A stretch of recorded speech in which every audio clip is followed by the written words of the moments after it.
Hey ladies, welcome back to my channel. It's your host London Lamborghini, and in today's video we have a fantastic TikTok compilation just for you, all about how Black women got into tech and how you can too.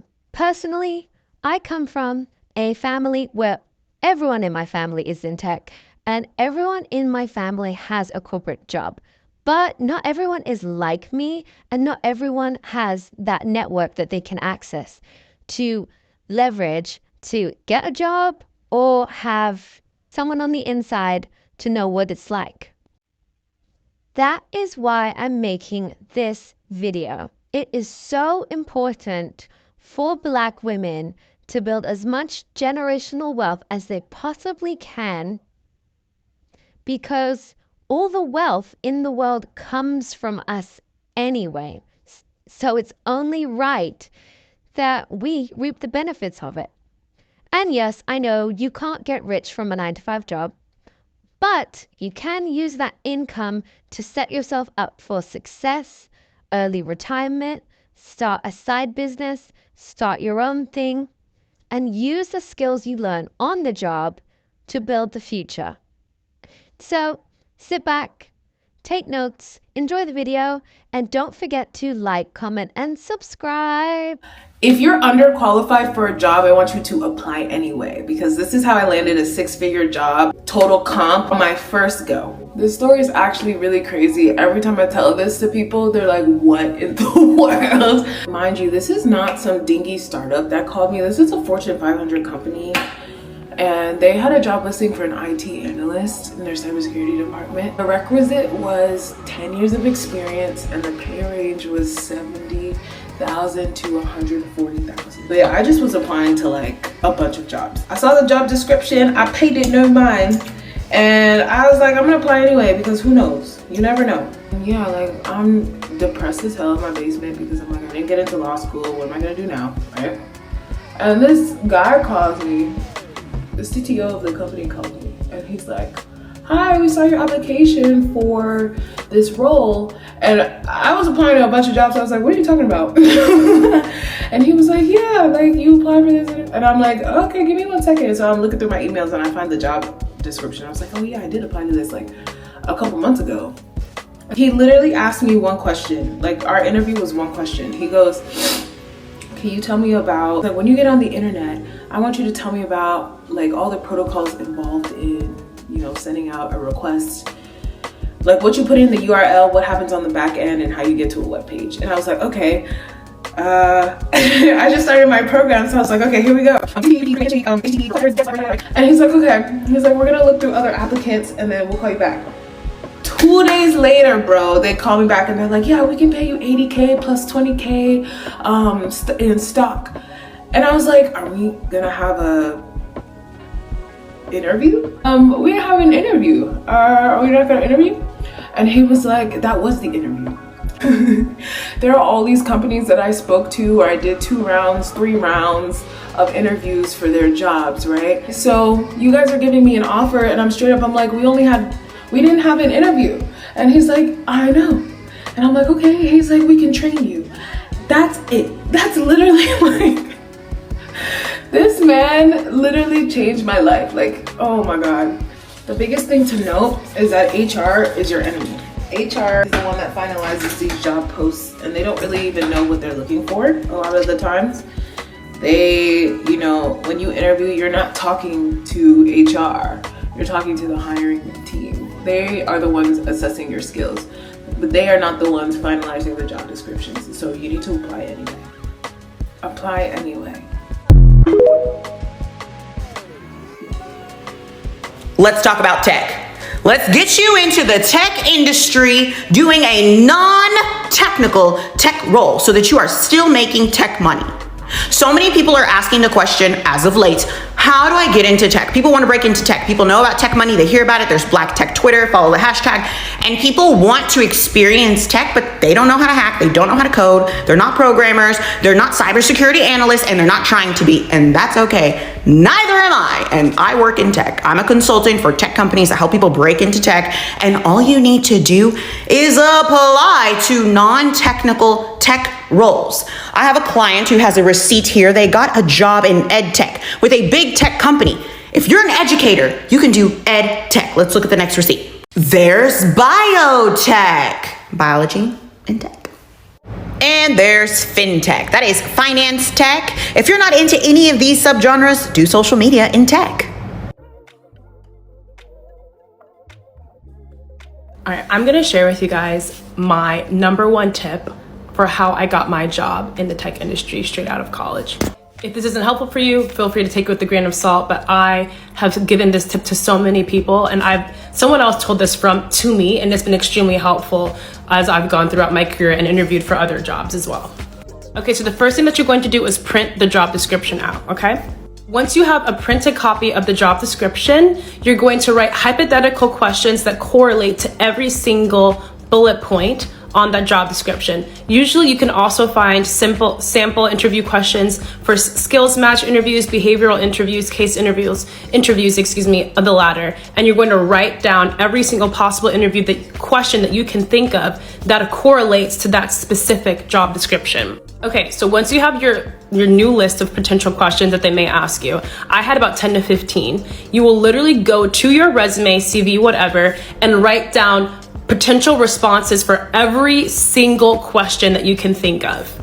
Make sure that you're highlighting specific words that they incorporated within the job description in your written out responses to each of those questions. And then interview yourself and make sure that you're repeating on highlighting the specific things that you think you want to highlight from your experience so that it correlates directly with what they put on the job description. I have used this tactic every single time I've gotten a job interview, and I haven't gotten every job interview by any means, but I feel like it has been extremely helpful for me, and I hope it's helpful for you. How I got my job at the best company in the world. Let's talk. I'm obsessed with my team and my company. I got my job as an MBA intern. This is pretty rare. Netflix doesn't have that many internship programs, but the content strategy and analysis team has an MBA internship program over the summer between your first and second years of business school. Before school, I had worked at Google and YouTube. I knew I wanted to stay in media, and the content strategy team at Netflix was like the perfect mix of analytical skill set that I really wanted to learn, plus deep media expertise that I already had and that I wanted to further even more. I interned in summer 2019 in the Los Angeles office before COVID, so it was amazing. I actually got to see how the office looked. Full of people popping. I was very excited when I got the offer to come back at the end of the summer, kind of like junior year when you get an offer, and then senior year of college, you're chilling. I knew I wanted to come back and do a rotation at some point, so that's why I'm in Instagram now. So I make 6 figures working in tech without knowing how to code, and everyone wants to know how and what other jobs they can do. So my first role out of college was a business analyst. I was making over $90,000 a year, and I had 0 analyst experience before. I spent the first week just kind of Googling how to do the job while I was at the job, and I ended up doing really well at that job, but I was only there for like 6 months. Thank you, COVID. Then after that, I did a UX design job. I never had any formal UX design training on the weekends in college. Just for fun, I would like learn how to design stuff, and that ended up getting me an internship and then a job. Eventually, I was able to work my way up to $125,000 a year as a designer, but the lowest that I ever got paid was probably $80,000 a year.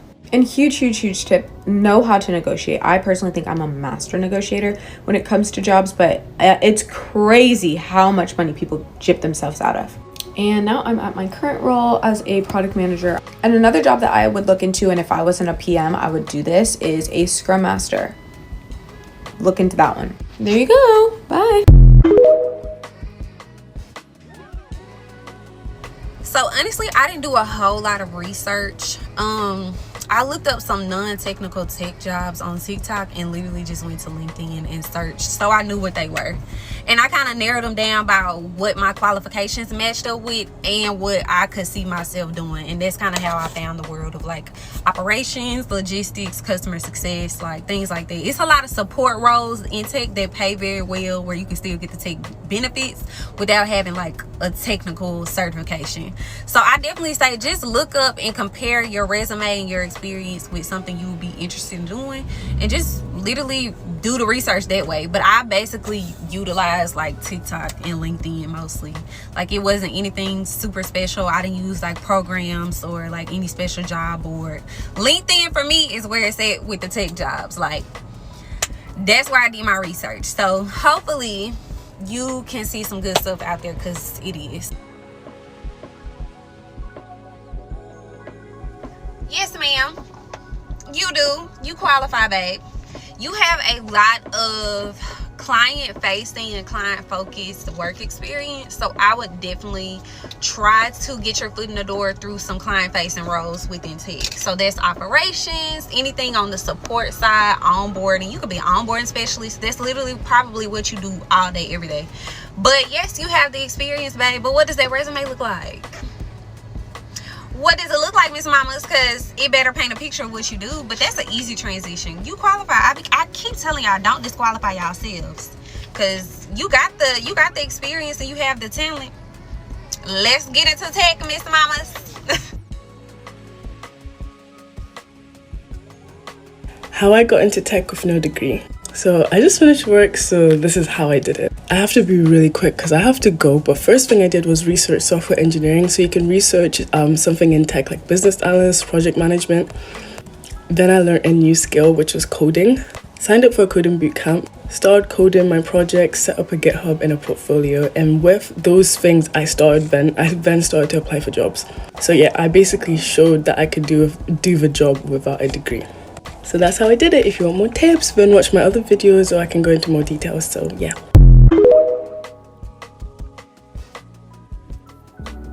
So according to Dice.com, a business analyst is the #2 tech job by job posting volume. So it looks like there's quite a demand for business analysts. If you're interested in becoming a business analyst, here are some great resources to help you get started. So first up, we have the Business Analysis Basic course offered by Simplilearn. So this is a short course that will teach you all the fundamentals you need to know about business analysis. Then we have the Business Analysis Body of Knowledge Guide. This guide will provide you with the fundamental knowledge needed to perform business analysis within any organization. And lastly, there's businessanalystlearnings.com, a website that offers free resources to help you understand business analysis concepts. So I got my job at Microsoft straight out of university. I did my undergraduate degree in business and my master's in computing. I then applied for the Microsoft Aspire graduate program. I went through the application process, which was a mix of online interviews, face-to-face interviews, an assessment center, and a psychometric test. And then 1 week later, I got my offer.